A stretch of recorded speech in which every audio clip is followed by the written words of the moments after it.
امام حسین علیہ السلام کا خطبہ اور اصحاب کی محبت و ہمدردی۔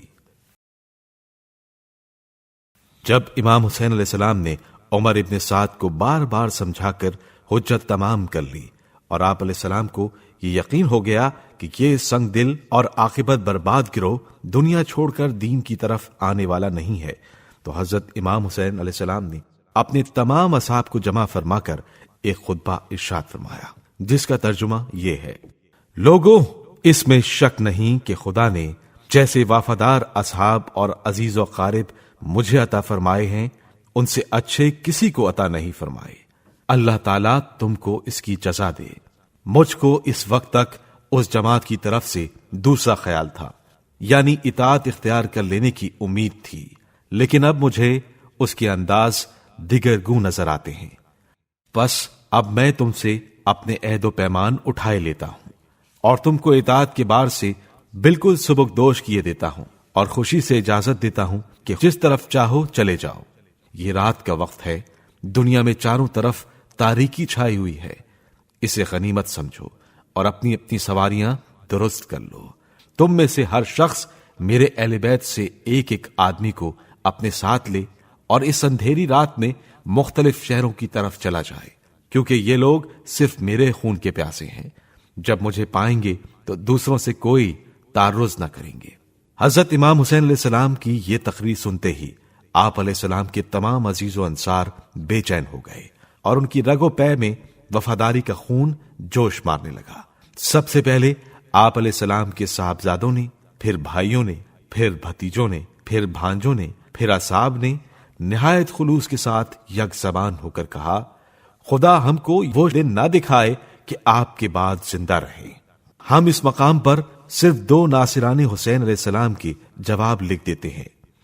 اسی سے اندازہ ہو سکے گا کہ جب غیروں کے دل میں نصرت حسین علیہ السلام کا جوش تھا تو عزیزوں کے دل میں کتنا ہوگا۔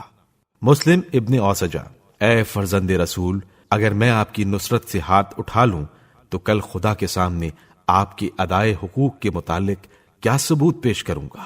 خدا کی قسم ایسا ہرگز نہ ہوگا۔ اپنے نیزے سے آپ کے دشمنوں کے سینے چھلنی کر دوں گا۔ جب تک میرے ہاتھ میں میری شمشیر رہے گی میں ان سے جنگ کروں گا،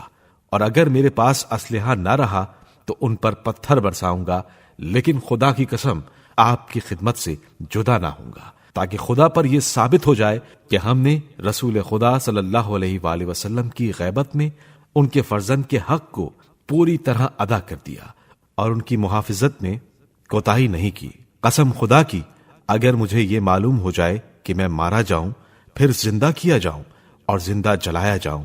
اور جلائے جانے کے بعد میری خاک ہوا میں اڑا دی جائے، اور ایسا 70 بار بھی کیا جائے، تب بھی آپ کی خدمت سے جدا نہ ہوں گا۔ یہ تو صرف ایک ہی دفعہ قتل ہونا ہے، اس کے بعد تو ہمیشہ کی راحت ہے جو ہمیشہ رہے گی۔ زہیر ابن خین: فرزند رسول، خدا کی قسم مجھے یہ پسند ہے کہ میں مارا جاؤں اور پھر قتل کیا جاؤں، اور اسی طرح 1000 مرتبہ قتل کیا جاؤں، تاہم مجھ کو اپنے یہ تمام مصائب قبول ہیں اگر اس کے عوض یہ آئی ہوئی بلا آپ اور آپ کے اہل بیت کے سر سے ٹل جائے۔ اسی طرح دیگر اصحاب نے بھی تقریریں کی جن کو ہم طوالت کی وجہ سے ترک کر رہے ہیں۔ جو کچھ ان حضرات نے فرمایا فقط زبانی دعوے نہ تھے، بلکہ ان میں سے ہر ایک نے روز عاشورہ اپنے عمل سے ثابت کر دیا کہ ان کی وفاداری کے دعوے بالکل سچے تھے۔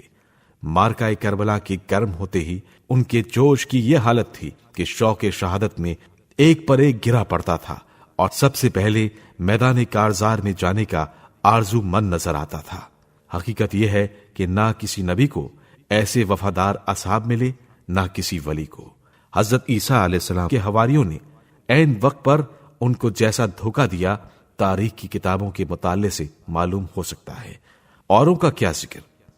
خود حضرت رسول خدا صلی اللہ علیہ وآلہ وسلم کے اصحاب عین جنگ کے موقع پر حضرت صلی اللہ علیہ وآلہ وسلم کا ساتھ چھوڑ کر بھاگ گئے تھے۔ جنگ احد و حنین کے واقعات ہمارے اس قول کی تصدیق میں موجود ہیں، باوجود کہ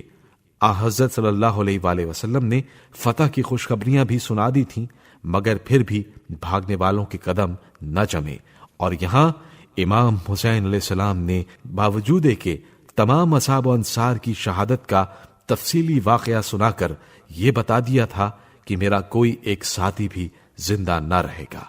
لیکن اس پر بھی وہ شمع امامت کے پروانے مرتے دم تک حضرت امام حسین علیہ السلام کے ساتھ رہے۔ دنیا کی کوئی تاریخ ایسی بے مثل وفاداری کی نظیر پیش نہیں کر سکتی۔